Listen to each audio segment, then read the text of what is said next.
Salut tout le monde. Alors, chose promise, chose due. Troisième volet de cette vidéo sur les vortex, destiné à gagner un peu en puissance et en conso.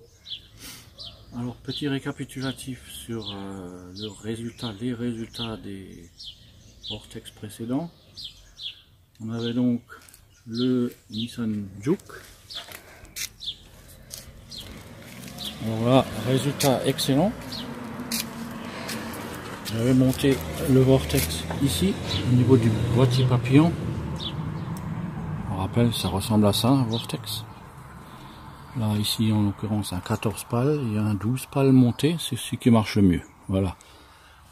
Donc, résultat optimum, elle marche super mieux. Et gain de conso, là, impeccable. Au lieu de faire le plein toutes les 3 semaines, on fait tous les mois.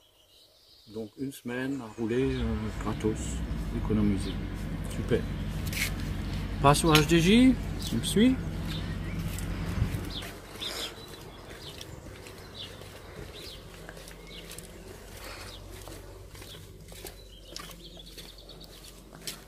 Alors là, je ne veux pas dire déception, non, au contraire. On avait fait l'essai d'un double vortex situé directement ici à Admission, sur la rampe. Résultat, bon, je vais dire négatif. Pourquoi? Ben, ça se voit. La section de la tubulure, elle est rectangulaire, ici carrée. Et bon, par définition, un vortex c'est circulaire, ça se marie pas très bien avec des sections rectangulaires voire carrées. Voilà. Bon. Par contre, le fabricant, Monsieur Martins, Eric Martins, il m'a fait parvenir un nouveau prototype avec un autre profil de pale que j'ai installé ici. On va le voir directement en sortie de turbo. Là, j'ai marqué dessus vortex pour qu'on puisse bien le voir. Alors, c'est fastoche comme tout. Il y a juste un clip. C'est rejoint un collier enlevé et puis là les 3 vis, les 4 vis là, voilà, c'est tout. On enlève tout, on insère le vortex dans le bon sens bien sûr. Et hop, alors là, par contre, résultat positif, marche super bien. J'ai combiné encore plus avec une sortie latérale inox. Ça se voit là. Là, c'est un peu bordélique, ça commence déjà à rouiller, mais bon, c'est censé être de l'inox, hein, pour savoir. Hein. Par contre, là, marche du feu de Dieu. Mais malheureusement, au niveau conso, il n'y a aucune différence. Bon, bah tant pis, mais je le laisse quand même parce que c'est extrêmement agréable à rouler. Et ne serait-ce que, il faudrait presque que je l'essaye rien que pour que vous puissiez entendre le bruit, c'est absolument génial. Bon, voilà pour le récapitulatif. On va passer à ce que j'avais annoncé dans la dernière vidéo. Clio 3, 1,5 litre DCI, tu me suis?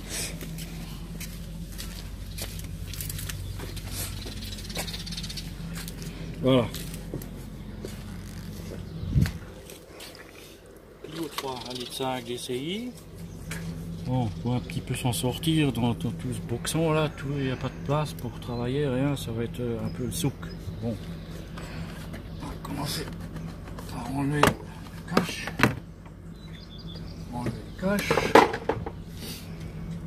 Alors, là c'est l'arrivée d'air, là c'est l'échappement. Donc, la prochaine fois, si tu arrives là, on va positionner le vortex ici au niveau de l'admission. Là, tu vois mon doigt là? Voilà, ici au niveau de l'admission. Et ce que je vais faire en plus, c'est ici procéder à un nettoyage de la vanne EGR. Voilà, alors je vais déjà démonter tout ça et on se retrouve pour la suite. Voilà, alors pour démonter la vanne EGR sur ce modèle, elle est donc là. Hein. Une, deux, et derrière, elle va être un peu plus chiante à enlever, 3 vis. Et la connexion. Alors pour enlever la connexion, c'est tout simple. On passe un tournevis dedans. Là-haut.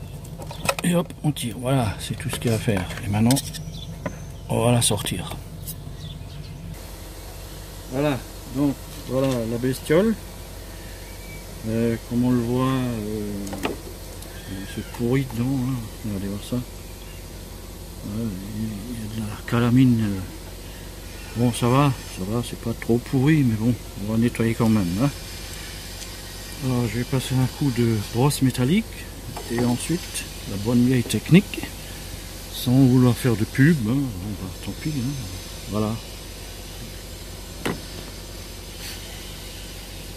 On me produit, on secoue bien.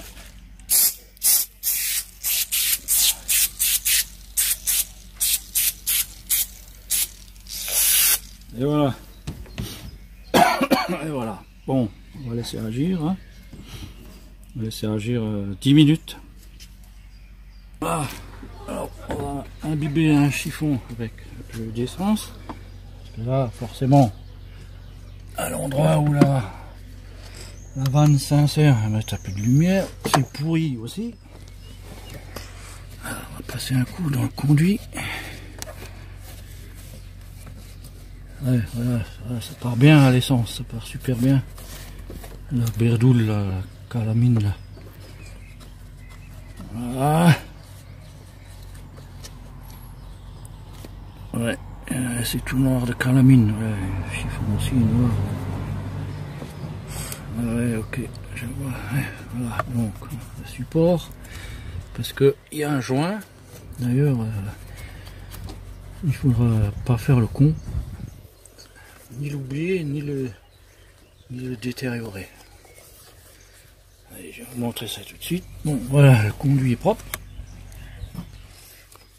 Et le joint. Ah. Voilà, le joint en métal. On va pas l'oublier tout à l'heure. Hein. Ok.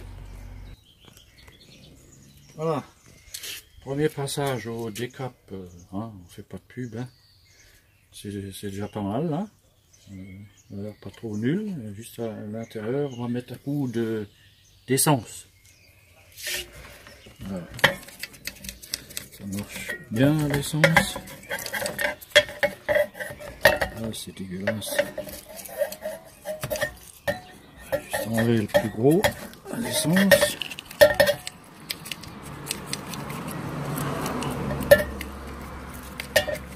Mais bon, c'est déjà pas mal, hein. Un passage. Voilà, je sais pas. La calamine là, c'est vraiment infect, hein. C'est vraiment de la merde. Je vais passer un petit coup de soufflette.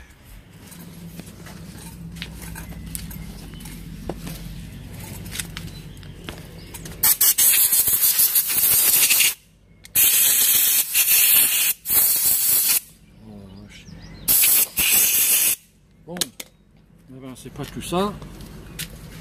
On va y remettre une tournée.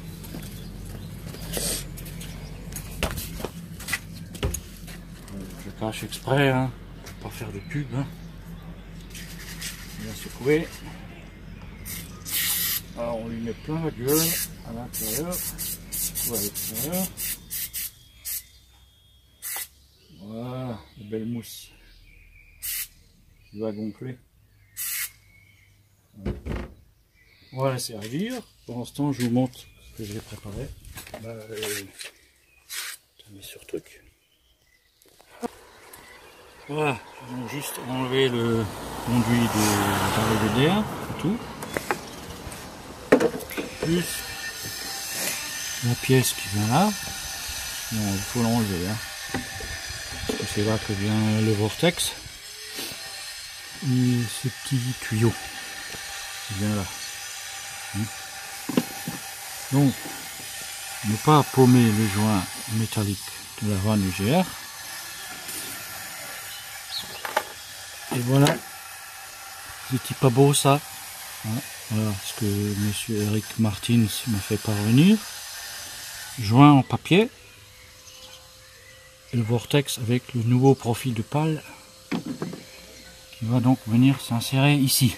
Alors enlever mes paluches pour qu'on puisse voir. Ça ne bouge pas. Voilà. Hein. Oh merde. Attends. Voilà. Hein, ça va venir avec un peu de lumière, ça sera encore mieux.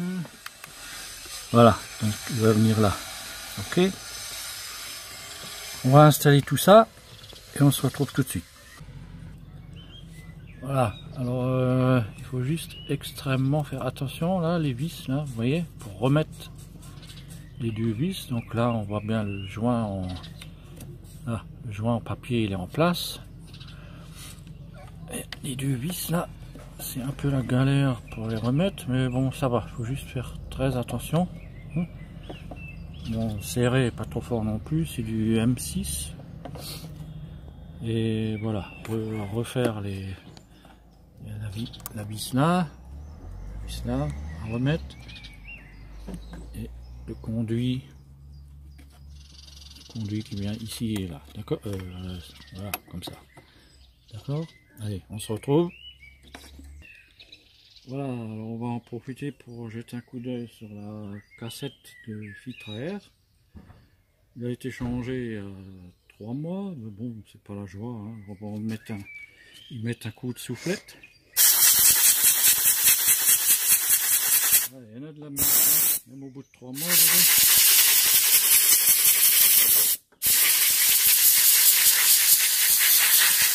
Bon, je fais pas mal de kilomètres, ça se comprend un peu avec le pollen et tout ce qu'il y a eu. On est des mi-juin.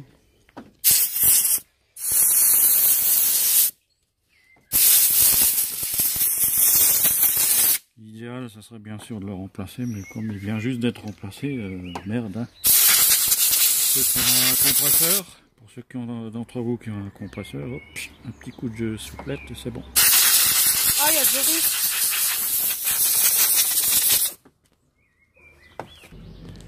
Alors, voilà notre fan EGR. Un petit coup de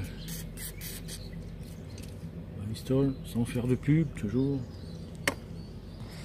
Et on va voir si elle fonctionne. Tournevis. Voilà, je vais mettre comme ça pour qu'on voit bien. Voilà, impeccable. Est-ce qu'on voit, je sais pas si on voit bien. Elle s'ouvre. Ouais, elle s'ouvre. Voilà, impeccable.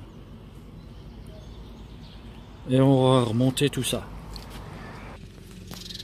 Voilà, on va donc remonter la vanne EGR. Chouette, hein, comme neuve. Hein. Ne surtout pas oublier le joint. D'accord? Allez, on va remettre ça en place.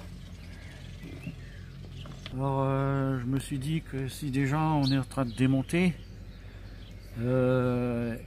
il fallait démonter cette pièce là aussi pour voir dans quel état elle est. Voilà, donc il y a juste ça à enlever, son support avec 2 vis, d'accord. On va voir dans quel état que c'est. Et là, oh putain, visez-moi ça les gars. Voilà, si c'est pas pourri ça. Oh là là là là, ben on est... oh putain, ben on n'est pas rendu, hein. Ben on a bien fait de démonter. Bon, ben on va nettoyer tout ça, puis on se retrouve après la galère. Allez. Voilà. Alors, à mon avis, la vanne EGR, elle a dû être changée il n'y a pas longtemps. J'avais oublié de préciser que la Clio 3, c'était une occasion de 230 000 km, 240 000 km, quelque chose comme ça. Alors, vu l'état de la vanne EGR, pas trop pourri, je pense qu'elle a déjà été changée et que le conduit que j'ai en main là, normalement la vanne d'origine elle devrait être dans le même état. Alors j'en déduis qu'elle a déjà, oh putain, qu'elle a déjà été changée. Voilà, alors je vais un peu ramer pour sortir la merde. La calamine, oh ça va jusqu'au fond, la merde. Je pense que je vais faire cramer, oh putain, faire cramer un peu d'essence là-dedans pour histoire de faire dessécher tout ça. Ça se décolle un peu mieux. Et bon, je vais pas vous torturer plus longtemps avec ça. Allez, on se retrouve plus loin. Regardez voir tout ce que j'ai sorti là, juste avec le tournevis. Je viens de me rappeler un truc. J'ai vu une vidéo il y a pas longtemps d'un youtubeur qui avait fait une vidéo sur comment nettoyer la vanne légère sur 1.5 DCI.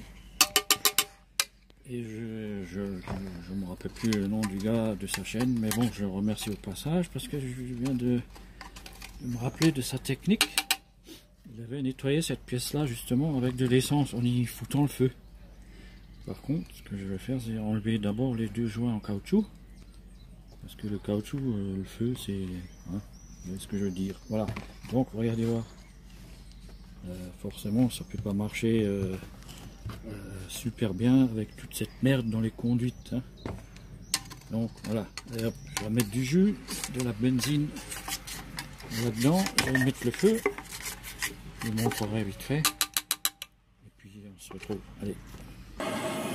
Alors c'est ça ma méthode à moi. Je me suis dit l'essence ça pue, c'est pas la joie.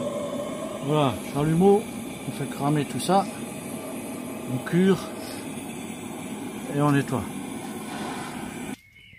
Voilà. Alors j'ai passé le chalumeau. Alors la calamine elle a durci et puis au jet d'air comprimé ça sort et ça s'enflamme tout seul. C'est un truc de ouf.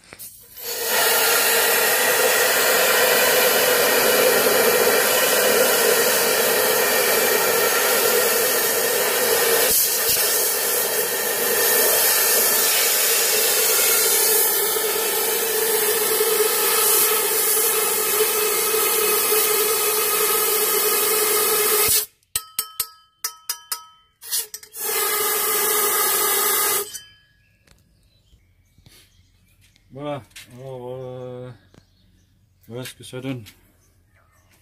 Après passage à la flamme, au chalumeau, les conduits intérieurs sont bien lisses, c'est bon, il n'y a plus rien. J'ai remis les joints. Normalement j'aurais pu faire un passage au décap comme pour la vanne légère, mais bon là, si on voit bien, c'est clean hein, par rapport à avant, les tas de merde qu'il y avait dedans. Voilà, donc c'est propre, on va réinstaller et on se retrouve. Voilà, alors j'ai voulu remonter, manque de bol. À l'intérieur, les conduits sont tout aussi dégueulasses que celui qu'on vient de nettoyer. Oh putain, il y a carrément des gros bouts qui sortent là. Voilà. Alors que ce soit le conduit ici ou là, c'est pareil, c'est rempli de merde, de calamine. Alors je vais enlever ça et on remonte.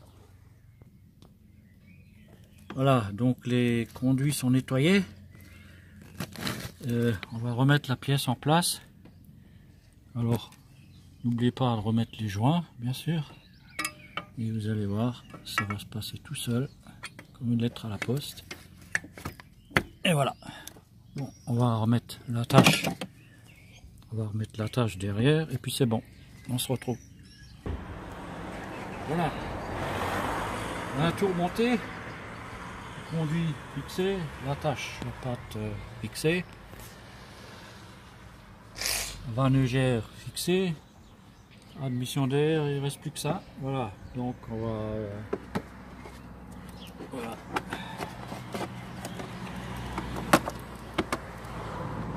Et voilà le travail. Je fais une dernière vérif. On remet le cache moteur. Et on se retrouve pour un essai routier. C'est parti.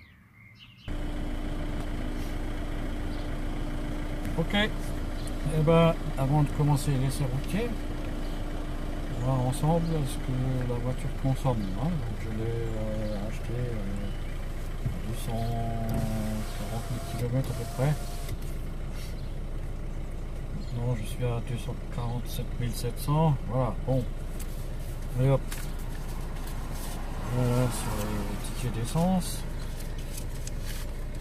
là 5,55 litres au 100, 5,17 litres au 100, 5,54 litres au 100, en sachant que j'arrive jamais à dépasser les 1000, les 900, 990, 995 km, 925 km, 5 litres 7 au 100, là 5,57 au 100, 5,6 au 100, 5,37 au 100, 5,8 au 100, 5,2, 5,45, 5,08. Alors 5,08, comment ça se fait, sachant que je vais dépasser là à 5,2 litres au 100 les 1062 km, 5,08 litres au 100, 1089 km. J'aurais une petite explication concernant cette consommation de à peu près moins 10%. Elle se trouve sous le capot. Je vais vous montrer ça vite fait avant de passer à l'essai routier. Allez, va dehors, tu filmes.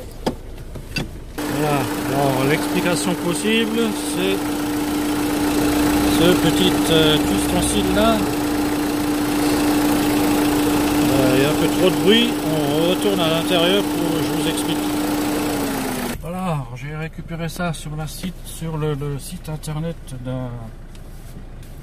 d'une boîte autrichienne qui faisait ce genre de spirale à vortex en fil de cuivre, torsadé suivant le nombre d'or, pour ceux qui connaissent, dans un sens bien précis et dans un lobage qui augmente d'après le nombre d'or. Alors c'est à peu près la même chose que le vortex qu'on vient d'installer au boîtier d'admission, sauf que là ça concerne directement le gasoil. Il serait je ne sais pas comment expliquer, vraiment enrichi au niveau ionique. Il faudrait demander aux Autrichiens des explications. Je me suis contenté de refaire au détail près leur système. Ils vendent ça dans les 150 €. Mais bon, là apparemment déjà 10% de conso en moins, c'est bon à prendre, hein. Bon, on va passer aux choses sérieuses. Démarrage tout à fait normal. Il y a clim parce qu'il fait 35 degrés là. Affect. Allez hop, c'est parti. On va monter la fameuse côte. On a déjà monté dans les autres, on sait. Et là. Ah ouais. Ah oui, ça pousse, ça pousse. Ouais, là, apparemment, il y a du plus. Hein. Ouais. Là, c'est clair, il y a un plus. Il se passe quelque chose. Comme avec le HDJ 80. Ouais. Ah oui, là, la réponse elle est quasi immédiate. Et comme avec le Juke, c'est flagrant, il se passe quelque chose dès qu'on appuie sur le champignon. Qui va nous emmerder ici. On va le griller, attends. Voilà. Oups. En diesel. Déjà à 90. Voilà, le Deuce. 5e. 110. On va se faire flasher encore. Il faut trop faire les thèmes. Bon, on va pas faire 300 km non plus. Alors, à première vue, essai, ça se passe pas trop mal. Il y a une légère reprise. Non, il y a une reprise légèrement plus tôt que sans le vortex. Ça va pas s'y planter. Hop là. Là, j'appuie sur le champignon. Et hop, c'est immédiat. Bon, il y avait un petit trou. Il y avait un petit trou. En appuyant, il y avait un petit trou et puis ça partait. Il y avait quand même un turbo et un intercooler. Et il y avait quand même ce petit trou. Bon, je vais dire, ça part quelques centaines de tours plus tôt. Bon, maintenant il ne restera plus qu'à voir pour la conso. J'ai hâte de voir pour la conso. Et bon, comme pour vider un plat, il faut faire 1000 bornes. Alors, ce que je vous propose, je mets la vidéo, la compile là, en ligne. Et d'ici un mois et demi, quand j'aurai fait un ou deux plats, je vous fais signe. Soit je mettrai en description en dessous de cette même vidéo les résultats, ben, soit on fera un petit récapitulatif et puis j'annoncerai noir sur blanc, chiffres en main, les résultats sur la conso, les gains sur la conso. Voilà, alors pour ceux d'entre vous que cette petite vidéo aura bien plu, merci pour le petit pouce bleu. Les trolls, comme toujours, donnez-vous à cœur joie, on s'en fout, allez vous faire foutre. J'aime pas les trolls. Voilà. Les gens sympas qui m'ont laissé des avis favorables, à qui il reste encore un petit peu de cerveau, merci à vous. J'espère que tout ça vous aura plu. Pour ceux d'entre vous intéressés par un vortex, je mettrai dans la description de la vidéo le nom et l'adresse du fabricant, sachant que moi, je répète, j'ai rien à vendre, hein. J'ai rien à gagner, rien à vendre. Et vous pourrez contacter, il s'appelle monsieur Eric Martins et il habite à Martigues. Je vous laisserai son adresse et son numéro de téléphone. Alors, en sachant qu'il ne fait que ça, c'est son métier, il pourra vous proposer, pour quel que soit le modèle de voiture, essence, diesel, turbo diesel, tout ce que vous voulez, un modèle qui, soit il existe déjà, soit il y a moyen de faire du sur-mesure. Voilà. Alors voilà, je vous dis ciao, à plus tard pour la récapitulation sur la console. Merci pour un pouce bleu, ciao.